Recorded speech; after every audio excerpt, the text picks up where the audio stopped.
El sector gastronómico está tremendamente golpeado. Hemos atravesado uno de los momentos más críticos de la historia del país y aún nos falta mucho para llegar a recuperarnos. Somos socios estratégicos para la recuperación económica de nuestro país, porque somos el rubro que más empleo genuino genera por peso invertido y que con más rapidez puede revertir nuestra compleja situación económica, pues en cuanto se nos da ayuda, abrimos más tiendas que inmediatamente responden a las necesidades antes mencionadas.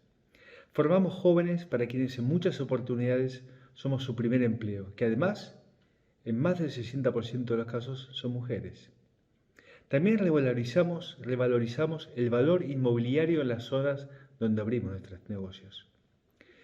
Para eso necesitamos créditos accesibles y subsidiados, y como somos un sector de trabajo ultra intensivo, necesitamos una alicuota del IVA del 10%, exención de los ingresos brutos, también reducción en las tasas municipales, una reforma laboral donde se contemple reglas para el nuevo empleo, una disminución en las cargas patronales, contratos de plan de aprendizaje, pues capacitamos a mucha gente, y también desregulaciones horarias, porque muchos son estudiantes y a veces muchas mujeres necesitan ir a sus hogares a cuidar a sus hijos. También necesitamos una extensión del plazo en las obligaciones fiscales. Muchas gracias.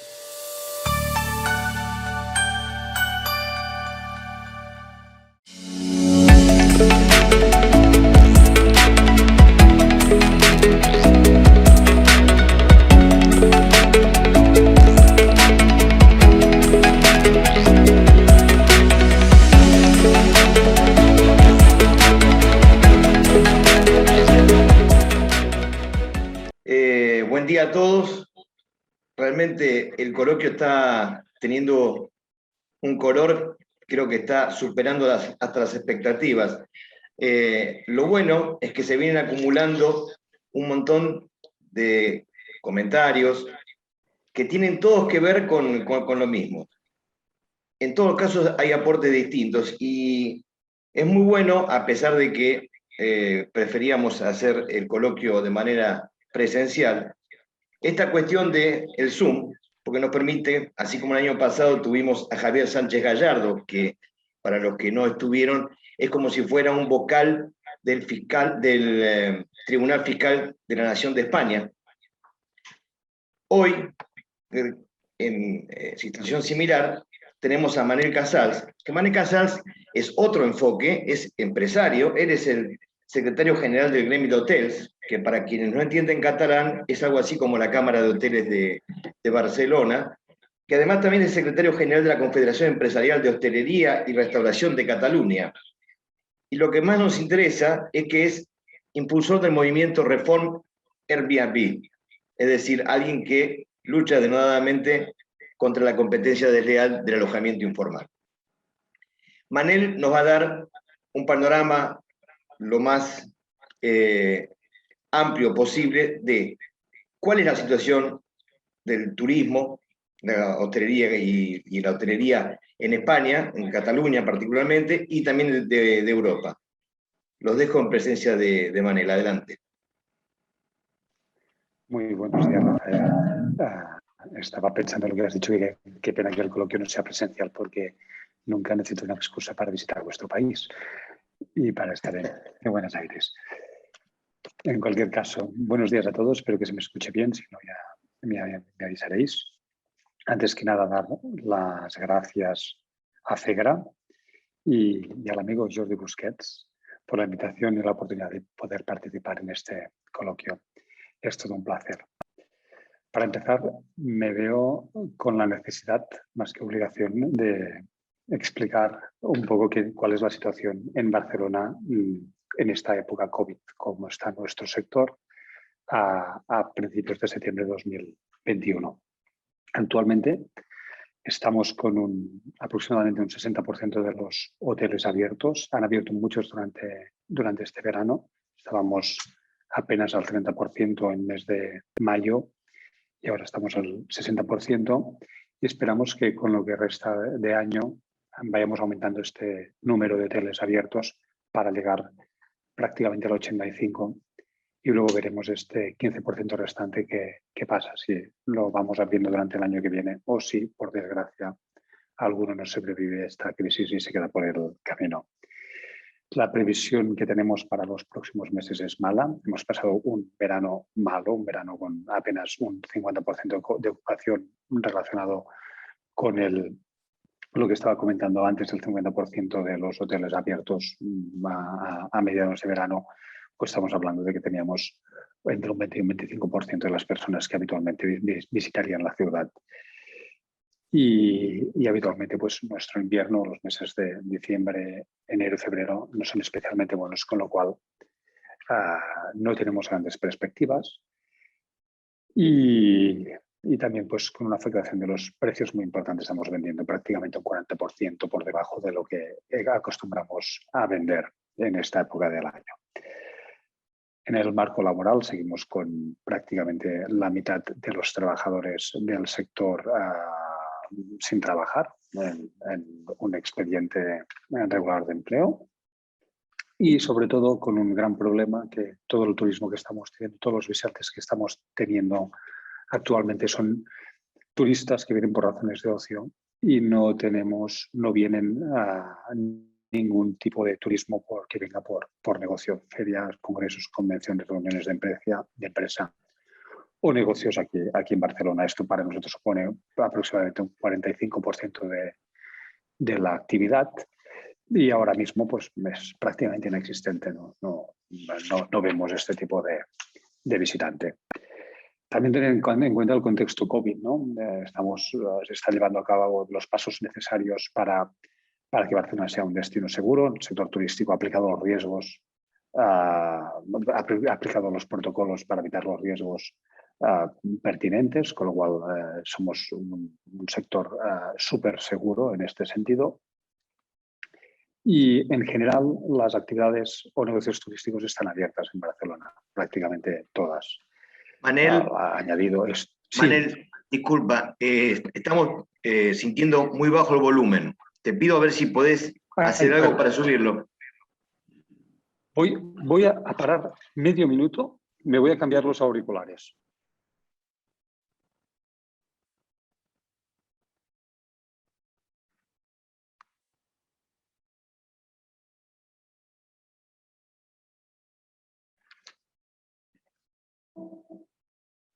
Mientras tanto, a pesar de que no estoy en imagen, les pido por favor que todas las preguntas las canalicen a través de preguntas y respuestas y no a través del chat. Y también les recuerdo que todo el material que se ha venido dando y todas las preguntas van a ser subidas a la página una vez terminado el coloquio. Rafael, ¿se me escucha mejor? Perdona que te interrumpa.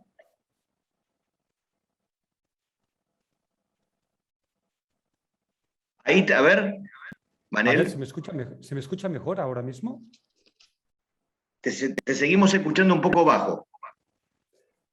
A ver, intentaré hablar más fuerte entonces, porque realmente no tengo opción, no tengo otra forma de... Bueno, ahí por lo menos yo te escucho mejor. Vale, perfecto. Intento hablar un poquito más alto. Básicamente estaba poniendo en situación como estamos en Barcelona. Terminaba ya, con lo cual voy a lo que hemos venido a hablar, ¿no? Tipos de ayudas que hemos recibido en general la economía en este país, en Barcelona, en España, en Cataluña y en concreto el sector turístico, la actividad turística.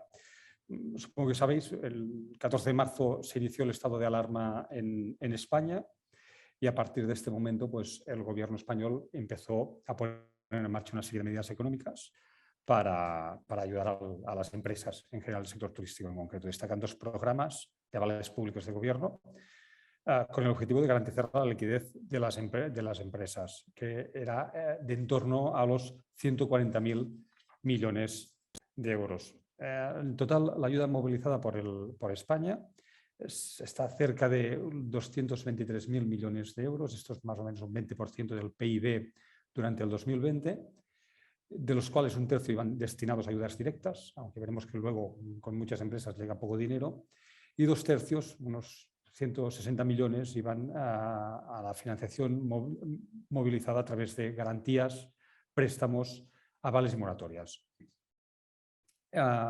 Cuando hablamos de ayudas financieras, lo más importante, las primeras que llegaron fueron los créditos blandos y garantizados a través del Instituto de Crédito Oficial.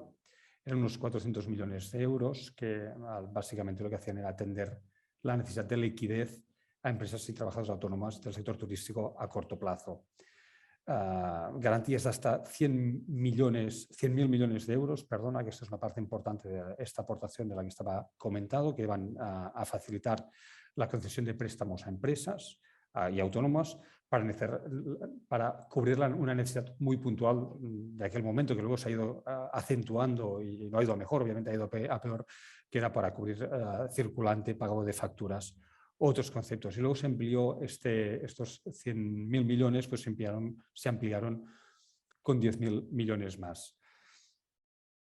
También hubo aplazamiento en la devolución de estos préstamos, porque al principio, obviamente, todos los países, en concreto la industria turística, ha sufrido los mismos problemas, ¿no? Pensábamos que esta situación iba a ser relativamente corta, los más optimistas pensaban que serían 3-4 meses, los más pesimistas veían que sería que no llegaría al año, y llevamos 18 meses en este sentido. Y también hubo ayudas, más que ayudas, se agilizaron o ampliaron ciertos procedimientos con la agencia tributaria. Aquí no voy a entrar porque son pocos, no son tan importantes. Y al final pues tenían poca repercusión en lo que es el total de las ayudas. Estabais hablando antes del IVA o de algo parecido al IVA.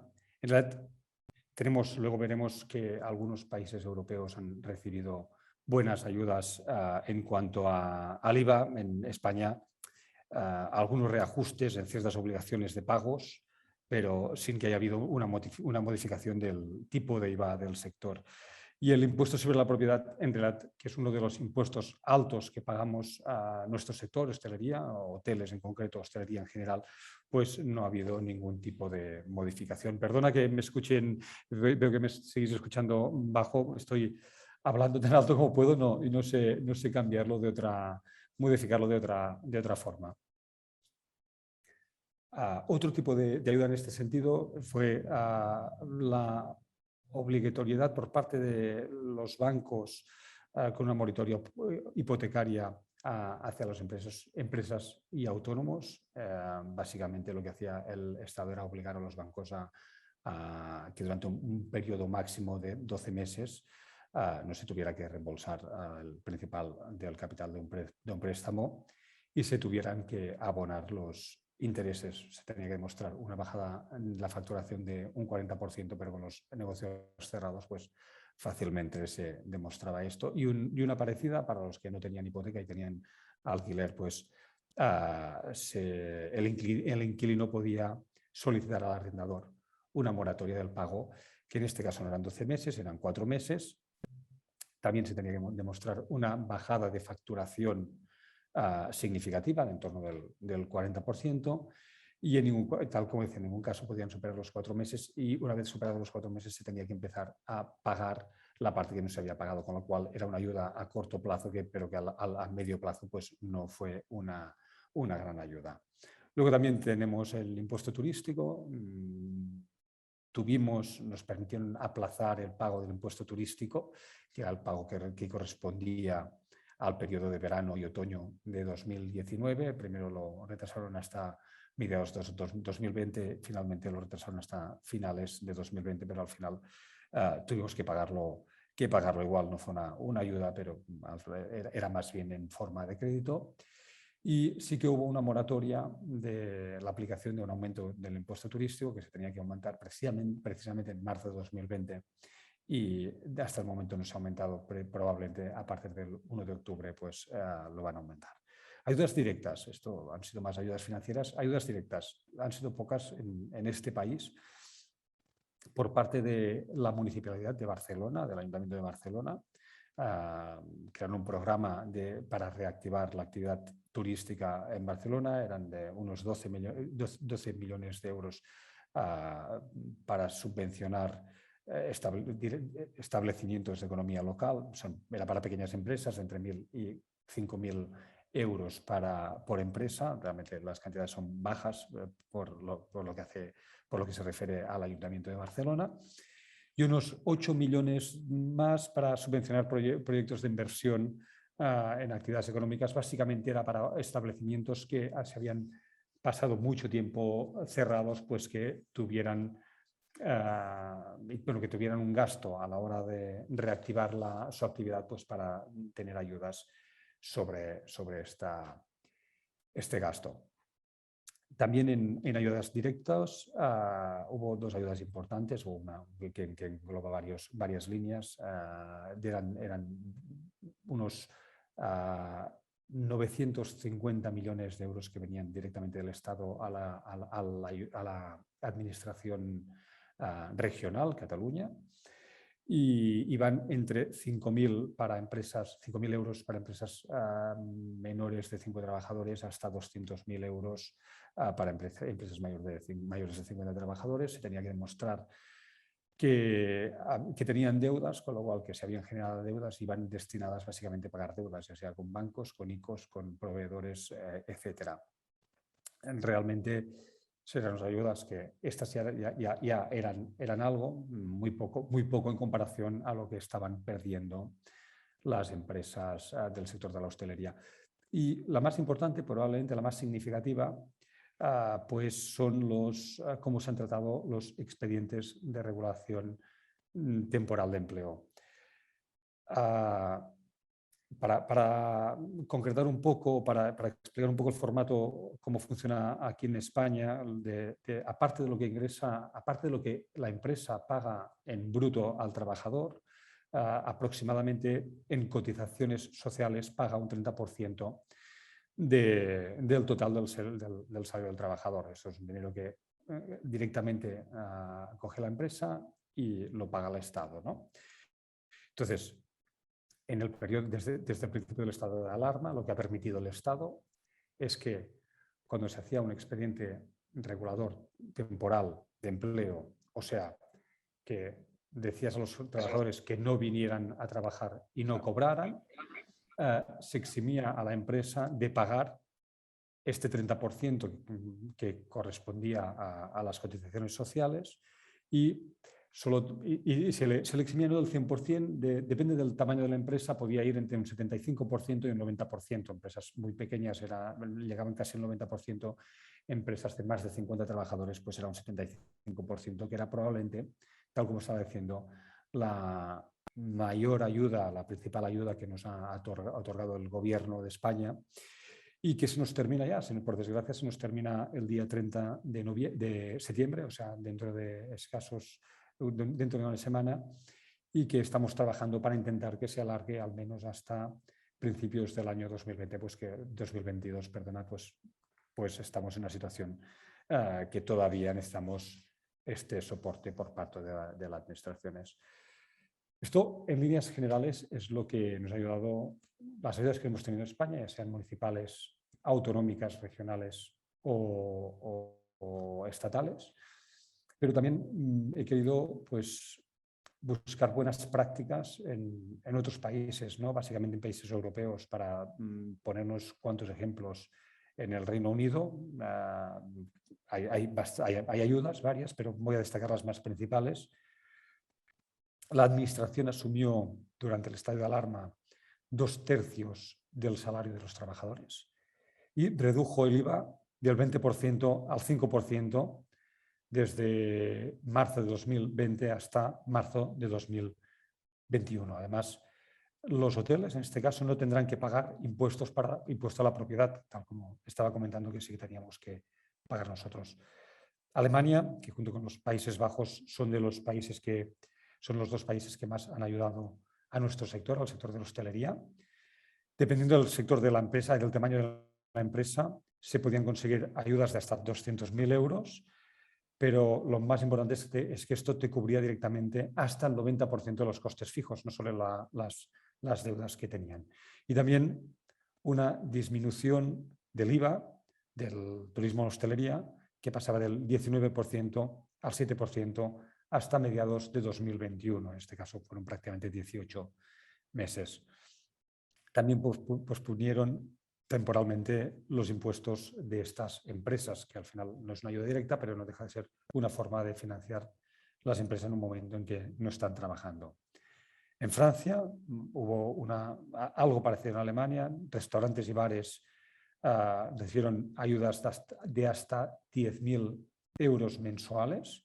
Para acceder a estas ayudas, las empresas tenían que contar con menos de 50 trabajadores y pérdidas o no facturaciones, en realidad, pérdidas de sus ingresos de hasta un 70%.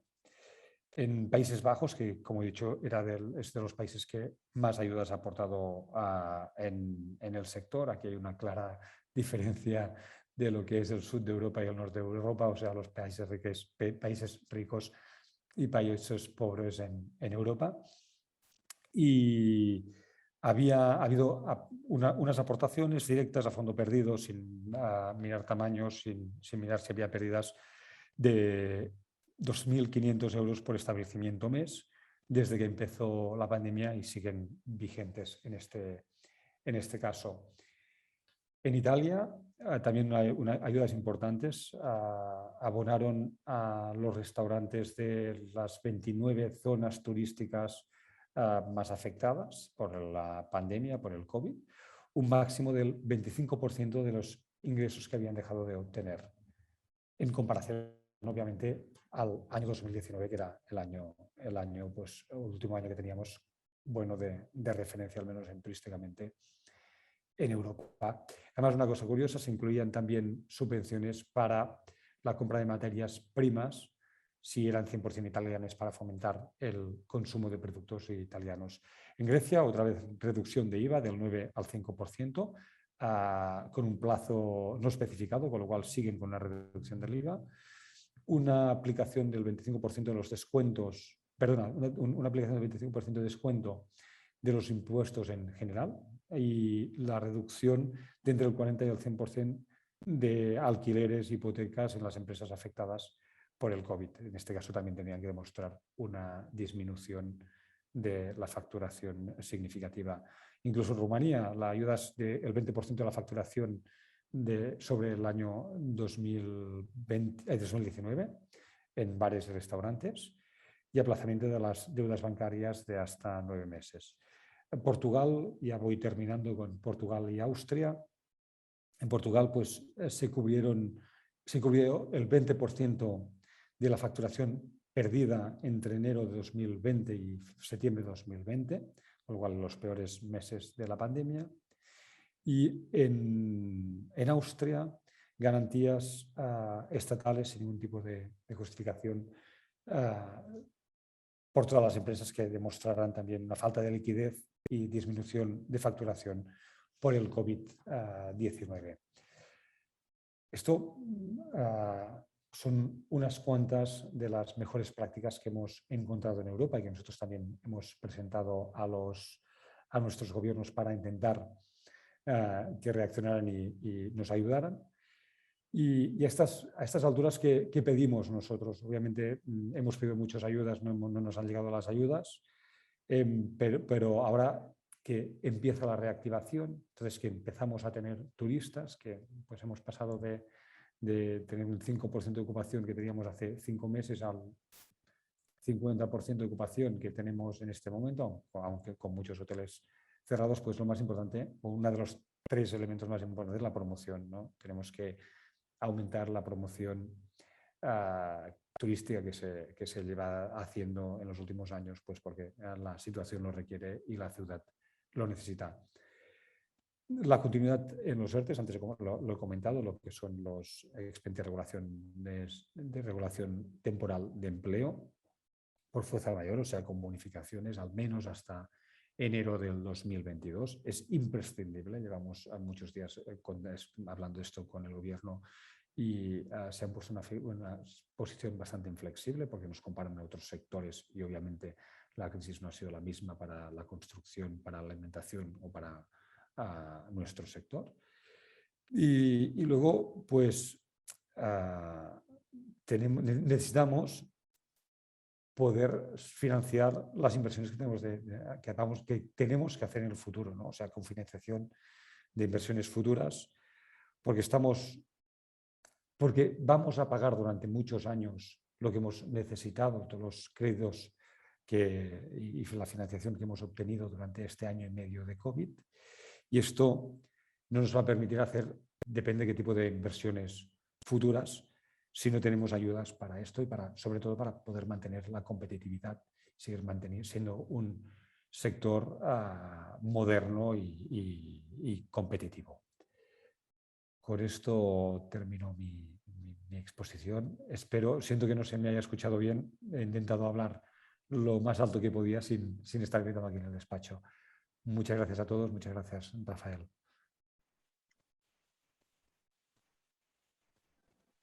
Bien, yo tengo un problema técnico por el cual no sé por qué no se puede activar mi video. Ahí aparecí. Ahora te veo perfectamente. Sí, sí, claro. Pero algo raro está sucediendo con este Zoom.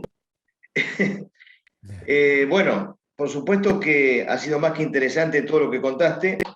Por supuesto que hay diferencias sustanciales con nosotros, pero básicamente creo que están más ligados al tipo de modelo normal que tiene Europa, que tiene España, que con las medidas puntuales, porque desde el punto de vista de financiación, ya de hecho ustedes manejan unas líneas financieras con tasas bajísimas, con lo cual lo que ha habido es una evidente flexibilización de los requisitos, como para que todo el mundo pueda acceder, más allá de que por ahí también ha habido bajas de tasas.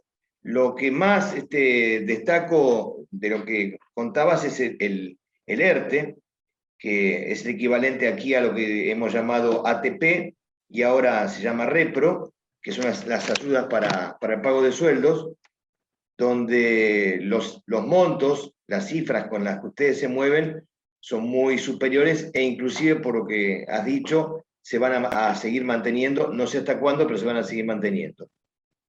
Exacto. Y luego, por supuesto, que seguramente Marcelo Serra, que es quien va a continuar con la disertación, lo va a mencionar, esas rebajas puntuales que ha habido de IVA en algunos países, donde ya de hecho la alícuota es ya reducida respecto a nosotros, bueno, está marcando, como dije, la gran diferencia. No veo preguntas, no sé si es que también hay un problema de sistema, pero yo no tengo preguntas formuladas por el chat. Lo que te pido, Manel, es que si puedes, te quedes hasta que termina el bloque. Le vamos a dar paso a Marcelo. Marcelo, para los que no los conocen, es un brillante asesor de FEGRA. Es una de estas personas que más conoce de IVA particularmente, y también de algunas otras cuestiones como los benditos REPRO y ATP que recién acabo de mencionar. Marcelo seguramente nos va a dar un panorama de qué es lo que pasa aquí, qué es lo que pasa en nuestros países hermanos, limítrofes, y también va a presentar lo que es la propuesta del departamento elaborada a través de un proyecto de ley. Marcelo, está la pantalla para vos. Bueno, gracias Rafael, buenos días a todos. Bueno, mi intervención va a estar dada por dos cuestiones básicas. Una cuestión básica dada por repasar cuál es la situación del IVA, este impuesto tan particular que en definitiva termina siendo parte fundamental del precio, ya sea en la Argentina como en el mundo, ¿no? Y cuando hablamos mundo, hablamos de países de América, países limítrofes, y Europa, los principales países. Y también vamos a presentar las propuestas para reactivar el sector. Pero no son propuestas, sino ya les adelanto que el sector, el Departamento de Fiscalidad, tiene un proyecto de ley diseñado para el sector, listo para ser presentado, con lo cual lo vamos a presentar en unos minutos. Bueno, nuestra hoja de ruta, y vamos a ver la situación de Argentina, las medidas que tomó Argentina contra la pandemia, qué pasó en los países americanos, limítrofes y no limítrofes, ¿no? Respecto de las medidas para reactivar el sector. Vamos a mencionar algo muy interesante, que es la experiencia europea, como Europa, más allá de la brillante exposición de Manel, trató de incentivar el consumo del turismo, por lo menos en los principales destinos turísticos. Vamos a repasar cuál es la situación del sector y vamos a presentar nuestra propuesta de Ley de Promoción para la Sustentabilidad Hotelera Gastronómica, que es una propuesta concreta que se va a presentar en este coloquio, y por supuesto las conclusiones. Bueno, ¿cuál es la situación de Argentina? Como todos sabemos, Argentina tiene una tasa general del 21%, esa tasa general se reduce al 10,5% para algunas operaciones, venta de inmuebles nuevos para casa habitación, medicina prepaga, etc., pero al sector no aplica. Y acá ya empezamos con las primeras cuestiones que tenemos que empezar a comentar, ¿no? El diferente tratamiento que tiene el turismo extranjero con el turismo local. ¿Cuál es el tema? Que el turista extranjero tiene un procedimiento que no le cobran el IVA, que se llama IVA tasa cero, que se puso en vigencia en el 2017, por consumo de servicios hoteleros, y de tratarse de bienes producidos en el país tiene un procedimiento de reintegro. En cambio, el turismo local, yo, si voy a Mar del Plata, a Cariló, a Salta, a Bariloche, a Calafate, a Iguazú, si voy a un restaurante pago el 21% de IVA, y si voy a un hotel pago el 21% de IVA sin ningún beneficio. Esa es una situación ya por demás que no está bien y que encarecen los servicios turísticos, ¿no?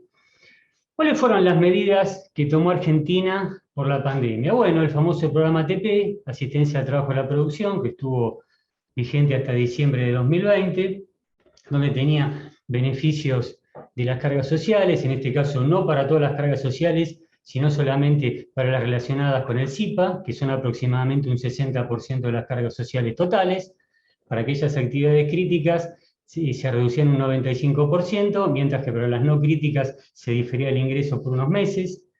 Y después, medidas de apoyo financiero, ¿no? Que es el salario complementario, 1 o 2 salarios mínimos vital y móvil, en función de la categoría del contribuyente, si es actividad crítica o no crítica, y ya cerrando el año, en vez de apoyar con salario, en vez de apoyar con subsidio, apoyó con créditos a tasa subsidiada, que originalmente fue un crédito a tasa 0%, y por último los créditos empezaron a tener una tasa relativamente conveniente, pero muy cercana a la del mercado.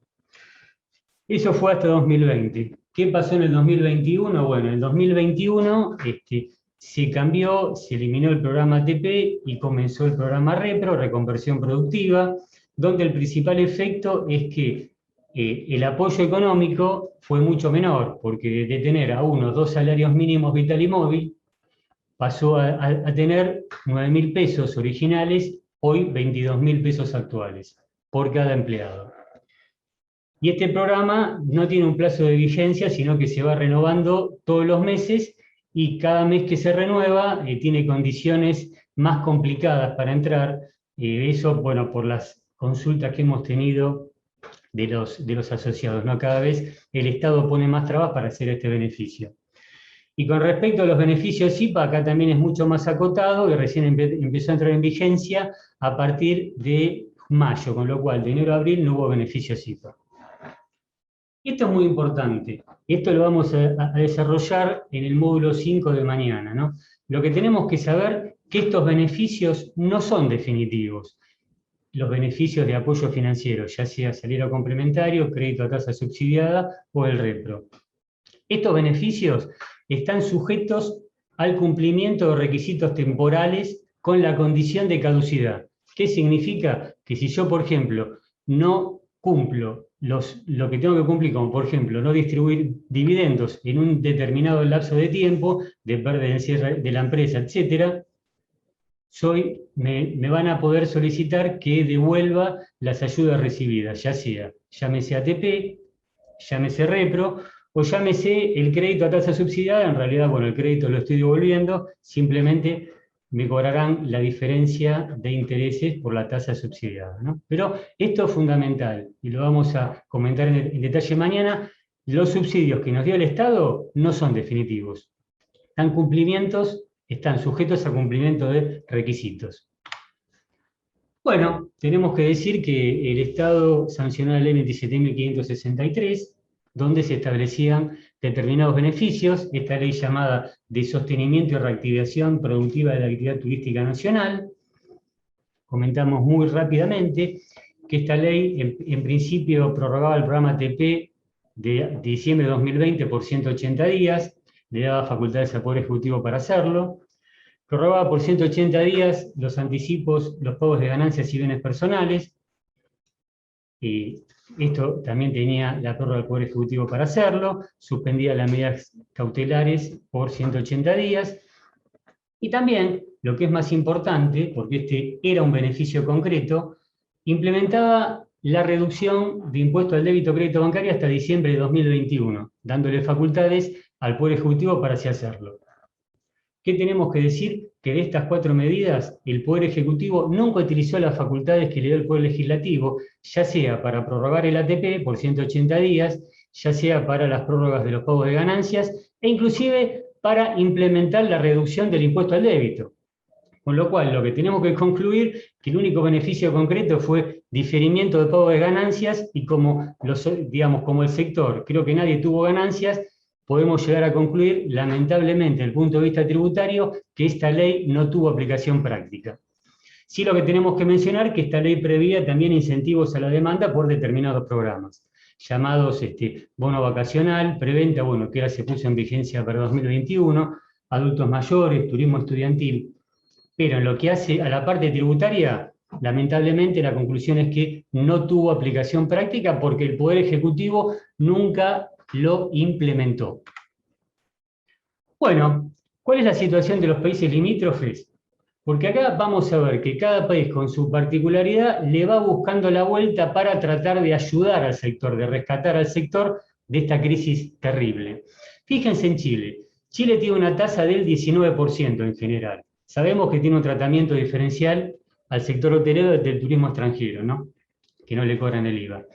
Pero fíjense, ya hace algunas semanas se aprobó un proyecto en diputados y está por ser sancionado por senadores, de que va a reducir al 10% para siempre la alícuota del sector hotelero gastronómico. Con lo cual, fíjense, Chile va a reducir la tasa del 19% al 10%, ¿sí? Una suerte de alícuota reducida.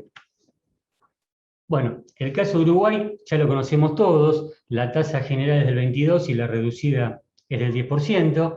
Si vos sos turista extranjero, no te cobran el IVA en los hoteles. Si sos turista local, cuando es temporada baja, no te cobran el IVA, y si es temporada alta, te cobran la tasa reducida. Fíjense cómo promueve el turismo, inclusive el turismo interno. Si vas a comer en un restaurante, si pagas con tarjeta de crédito, te devuelven 9 puntos del IVA. Y bueno, y también tuvo medidas extrafiscales para promover el turismo extranjero, ¿no? Lo que ya sabemos, cupones de nafta, vales de tickets de vales, etc. Pero bueno, Uruguay ya tiene una política de IVA reducido, por lo menos para el turismo externo, y para el turismo externo, 0% de IVA. Bueno, el resto de países latinoamericanos, Brasil, bueno, Brasil la tasa general es del 18%, y no encontramos ningún tratamiento diferencial respecto del IVA. Distinto es el caso de Colombia. En el caso de Colombia, si bien la tasa general es del 19%, se sancionó una ley que desde el 2020 hasta 31 de diciembre de 2021, hasta el 31 de diciembre de 2021, los servicios turísticos y hoteleros están excluidos de IVA, con lo cual, en la práctica, bajó la tasa del 19% al 0% para el sector turístico. Fíjense qué medida de incentivo, ¿no? Qué lejos que estamos, por lo menos hoy, de ellos. Resto de países Latinoamericanos, bueno, Perú la tasa general es del 18% y no encontramos ningún tratamiento diferencial en lo que incentivos al IVA se refiere. Respecto de México, la tasa general es del 16%, la tasa reducida es del 8%, y acá encontramos algo muy particular.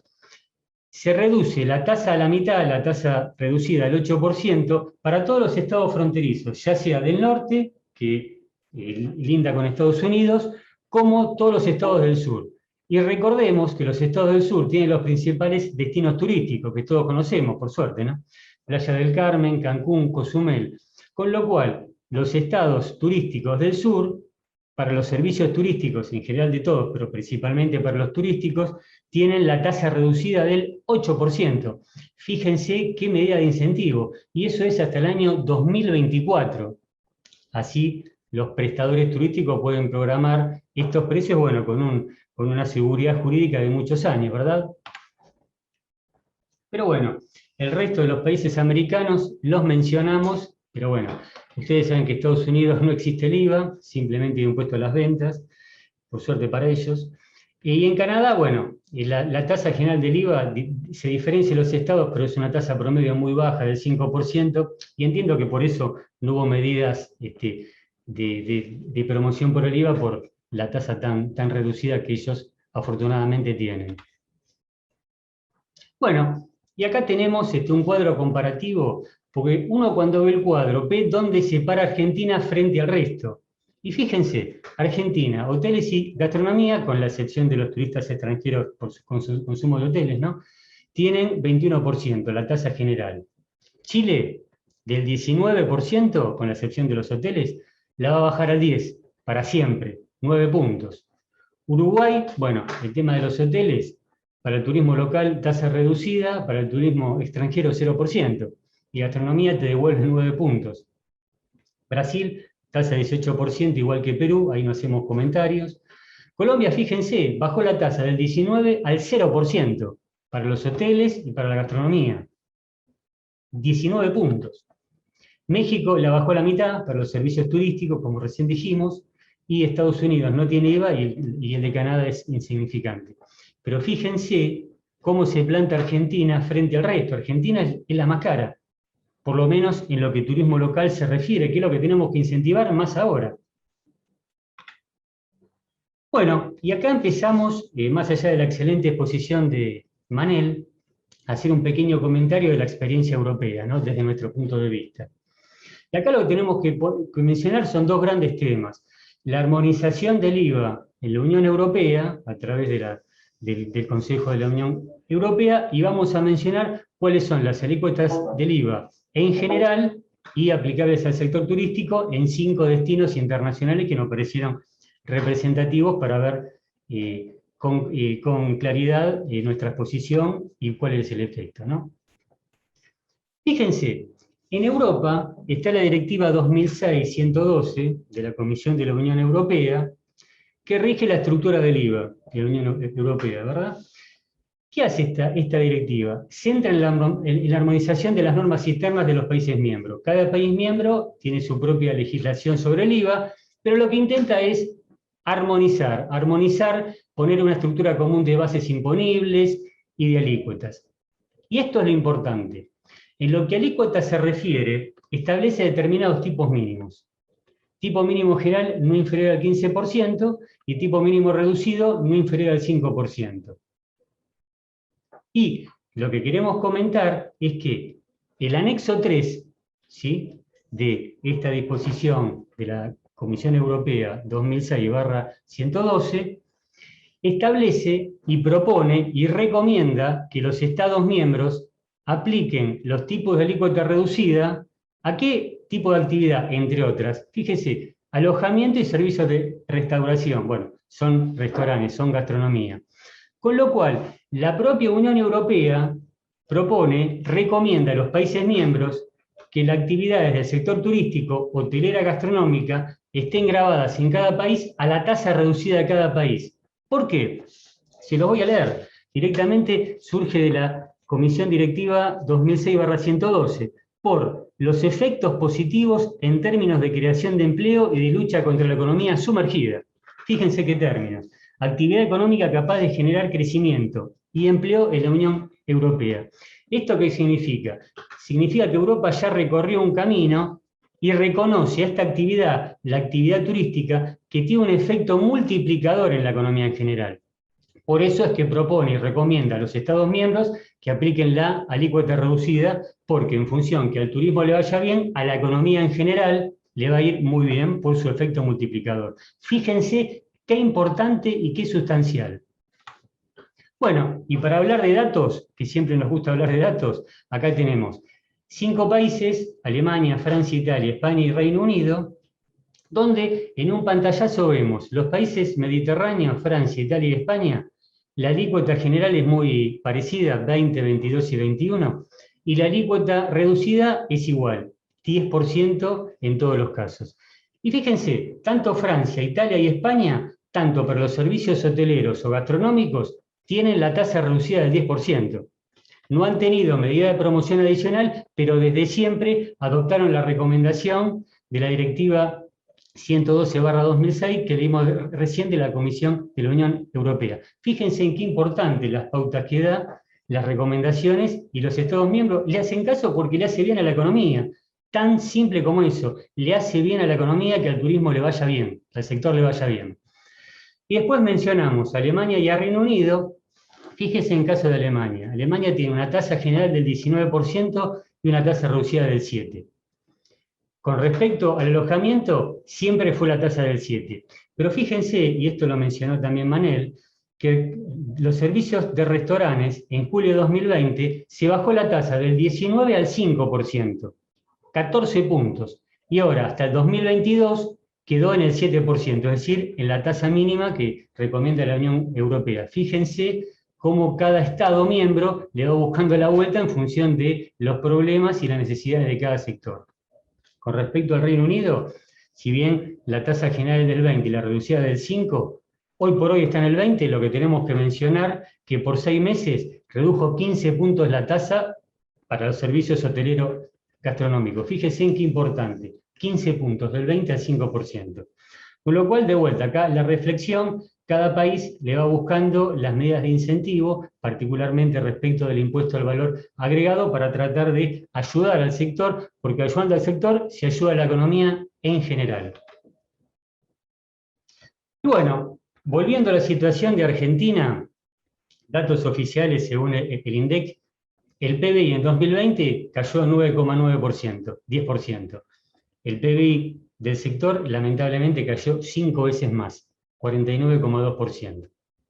En el primer trimestre no dejó de caer. Mientras el PBI total subió el 2,5%, primer trimestre de 2021 versus primer trimestre de 2020, el PBI del sector disminuyó, amortiguó un poco la caída, pero siguió cayendo 35%. Con lo cual, fíjense estos números oficiales. Caída 5 veces más durante 2020 de la economía del sector respecto de la economía en general. ¿Qué datos concretos y duros, ¿no? Que es la realidad que vivimos todos los días, cuando vemos los hoteles cerrados, cuando vemos, bueno, persianes, bares muy viejos que lamentablemente cierran, bueno, por falta de turistas. Bueno, según el informe económico de coyuntura a mayo de 2021, lo que ya sabemos, la llegada de turistas extranjeros casi nula, bajó un 95%, comparando marzo de 2019 contra marzo de 2021. Caída interanual de empleadores registrados a enero de 2001, mientras el promedio de la economía cayó 6%, el promedio del sector más que lo duplicó, 14%. Con la reflexión final que el sector hotelero gastronómico lamentablemente volvió a valores de 1980, es decir, retrocedió 40 años. Retrocedió 40 años. Bueno, con las cifras que ya sabemos, ¿no? ¿Cuál fue el resultado de todo esto? Lo que vemos todo el día, todos los días en la calle. Cerraron miles de empresas, pusimos 11.800, pero bueno, lamentablemente son miles. Se perdieron más de 175.000 puestos de trabajo formales. O sea, una crisis muy, muy complicada. Contra esa crisis complicada, el Departamento de Fiscalidad estuvimos diseñando un proyecto de ley que nosotros llamamos de promoción para la sustentabilidad hotelera gastronómica. Y en este proyecto de ley muy simple, que ya lo tenemos diseñado, que lo tenemos puesto a disposición, bueno, para impulsarlo como corresponde, tenemos tres pilares fundamentales para la recuperación. Tres pilares fundamentales. Primero, la tasa reducida del IVA.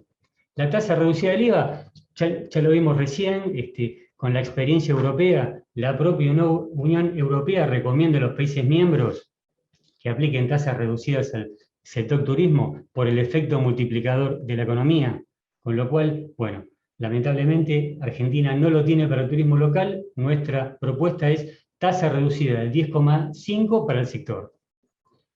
Segundo pilar, tema cargas sociales, el sector que genera un efecto multiplicador en la economía. ¿Por qué? Porque también incorpora personal, incorpora blanqueamiento de gente que tiene obra social, que tiene jubilación.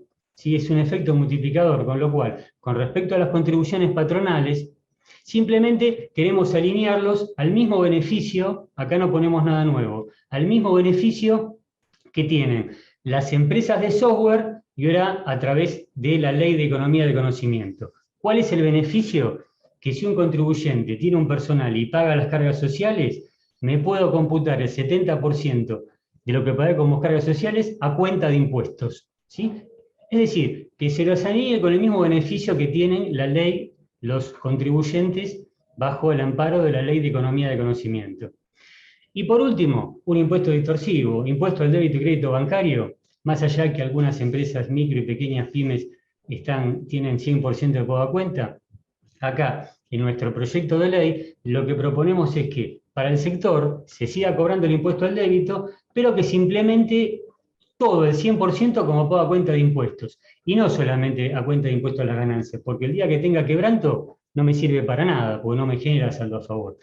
La propuesta es que el impuesto al débito y crédito bancario sea 100% computable contra ganancias y o contra el IVA, indistintamente, a opción de cada uno de los contribuyentes. Esto para que tenga un beneficio concreto. Y bueno, ¿cuáles son nuestras conclusiones? Como todos sabemos, el sector hotelero gastronómico, lamentablemente, es uno de los más castigados. Necesitamos una ley de promoción con beneficios concretos. Con respecto al IVA, Argentina tiene una de las tasas más altas, ¿sí? Digamos, con lo cual, para por lo menos incentivar el turismo interno, el sector debería estar grabado a una tasa reducida, como las propuestas de la Unión Europea recomienda a sus países miembros. Propuesta concreta, la Ley de Sustentabilidad Hotelera Gastronómica. El departamento tiene redactado el proyecto de ley y creemos que este es el momento clave para impulsarlo. Muchas gracias.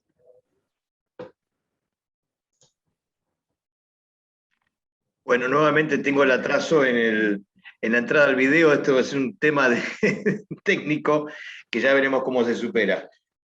Marcelo, realmente ha sido brillante esta presentación. Estoy seguro que todo el mundo debe compartir el concepto. Está tratando el IVA, por supuesto, Europa, que no es nuevo. Sí es nuevo. Hola, ¿qué tal? Acá estoy. Ahora me están viendo de nuevo. Sí es nuevo. Manel, yo diría que entres también con la imagen, así estamos los tres. No he visto preguntas, pero bueno, voy a terminar con la idea de lo que está hablando de Marcelo. Evidentemente llama la atención las medidas particulares adoptadas, por ejemplo, por Alemania, con esa rebaja brutal del IVA y también de Inglaterra. El resto es lo normal, es lo que la Comunidad Europea viene trabajando desde la creación del impuesto. Pero también sorprende y mucho el proyecto de Chile. Ojalá que ese proyecto se concrete, porque va a ser un antecedente increíble para nuestra propuesta, porque es justamente lo que estamos proponiendo desde hace años nosotros. Manel, quería pedirte si podés repetir, pero muy resumidamente, cómo fue el manejo del ERTE en España. Sí, a ver, bueno, básicamente el concepto sí que imagino que lo tenéis parecido en Argentina, que al final es, tienes unos trabajadores por la circunstancia que sea, los Pero dejas en casa, te vienen a comento trabajar. te comento la trampa, te comento la trampa. Porque como yo ya sé cómo es, quiero que vos lo transmitas a toda la gente porque parece igual, pero no tiene nada de igual. Vale, pues sí, sí. Gracias, Rafael. Entonces, hay unos trabajadores, o una empresa que tiene unas circunstancias concretas que no puede dar ocupación a los trabajadores, con lo cual deja a sus trabajadores a casa temporalmente. Pues hay una limitación de tiempo, no recuerdo la limitación que es, si es 1 año y medio, son 2 años. Y cuando dejas a los trabajadores en casa, igualmente tienes que pagarles las cotizaciones sociales. Las cotizaciones sociales son aproximadamente un 30% del salario bruto de este trabajador mensual. En los ERTEs normales, la empresa, en un ERTE por producción, porque pues una empresa en un momento dado pues, esté 3 meses que no puede producir, el Estado cubre los sueldos de los trabajadores o parte de los sueldos, al menos salario mínimo más unas bonificaciones, salario mínimo ¿cómo se llama? Bueno, salario mínimo en España, no me sale el nombre técnico ahora mismo. Y la empresa tiene que seguir pagando estas cotizaciones sociales, que son cantidades elevadas. En el caso de los ERTEs por fuerza mayor, que ha sido este caso en España, el trabajador se iba a casa y a la empresa solo le costaba un 10% del total que le tocaba pagar de este 30% que le correspondería pagar, con lo cual eran cantidades realmente bajas en comparación a lo que deberías pagar por una regulación temporal de empleo habitual y además en la situación de pandemia. Con lo cual han sido unas buenas, la mejor ayuda sin duda que hemos obtenido por parte del Estado hacia el sector. Bien. Marcelo, creo que ya lo dijiste todo. Así que no sé, salvo que quieras agregar algo más, yo creo que estamos en condiciones de tener una muy buena conclusión, que por supuesto la vamos a dar al final del coloquio. En nombre de todos, les agradezco mucho esta aportación, sobre todo a vos, no a ti. Aquí decimos vos, a vos, Manel. Y bueno, ya nos estaremos viendo. Gracias a todos. Muchas gracias. Muchísimas gracias, un placer. Me gusta a mí.